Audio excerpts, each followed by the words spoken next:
កម្មភាពមិនប្រើប្រាស់តំណែងចោលសៀមបាទគឺជាការចូលរួមចំណែកនៅក្នុងការឆ្លាញ់ជាតិមួយដែរបងប្អូនបាទអញ្ចឹងទេយើងរួមគ្នាបន្តពហិការរាល់តំណែងចោលសៀមទាំងឡាយបន្តទៀតបាទ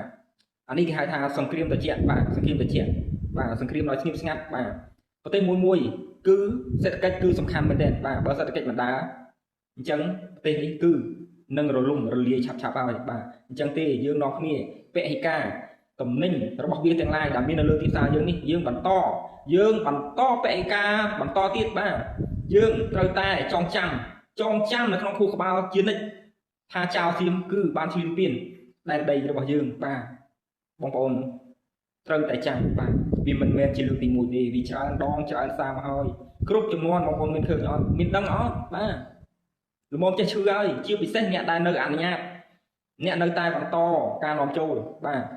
សុំទៅបាទឆ្លាញ់ជាតិឆ្លាញ់មានភូមិខ្លះផងទៅបាទល្មមចេះឆ្អែតឆ្អន់ហើយបាទល្មមចេះឆ្អែតឆ្អន់ហើយយើងងាកមកគ្រប់គ្រងរាល់តំណែងដែលកម្ពុជាយើងអាចផលិតបានអាចធ្វើបានយើងមកគ្រប់គ្រងតំណែងរបស់យើងទៅកុំបន្តការនាំចូលកុំបន្តការគ្រប់គ្រងរបស់ចៅសៀមអីបាទអាណិតបាទបងនៅតាមបណ្ដោយព្រំដែនផងបាទអាណិតបាទរដ្ឋាភិបាលបាទអាណិតជាតិមួយនេះផងបាទគេមើលងាយច្រើនហើយបាទគេមើលងាយច្រើនហើយអញ្ចឹងទេសូមកុំបន្តនាំចូលអីហើយក៏សូមកុំអនុញ្ញាតរាល់តំណែងចោលសៀមទាំងឡាយអីបាទជាតិមួយនេះបាទយើងទាំងអស់គ្នាមិនស្រឡាញ់មិន take care មិនការពារតើឲ្យអ្នកណាមកស្រឡាញ់មកការពារបាទព្រោះយើងជាខ្មែរទាំងអស់គ្នាចុះហេតុអីបានអ្នកទាំងអស់គ្នានៅតែបន្តគ្រប់គ្រងរាល់តំណែងទាំងឡាយរបស់ចៅបែបនេះបាទ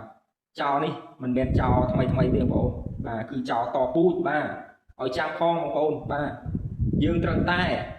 ពហិការបន្តទៀតកុំប្រើប្រាស់បាទអានេះបាទព្រោះតំណែងទាំងអស់នោះគឺបានភ្ជាប់នៅការឈឺចាប់របស់ប្រជាជនយើងច្រើនណាស់បាទច្រើនណាស់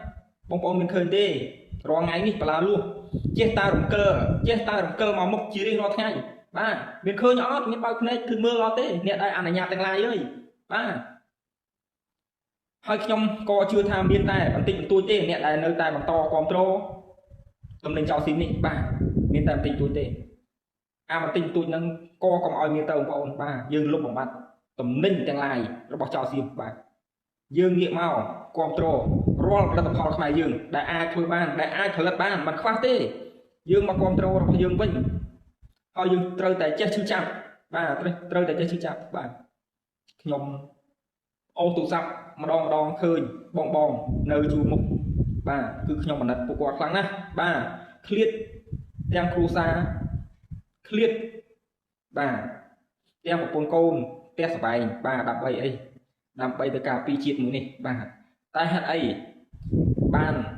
បងប្អូនមួយចំនួនទូចនេះនៅតែបន្តបាទនៅតែបន្តគ្រប់គ្រងរបស់ចៅ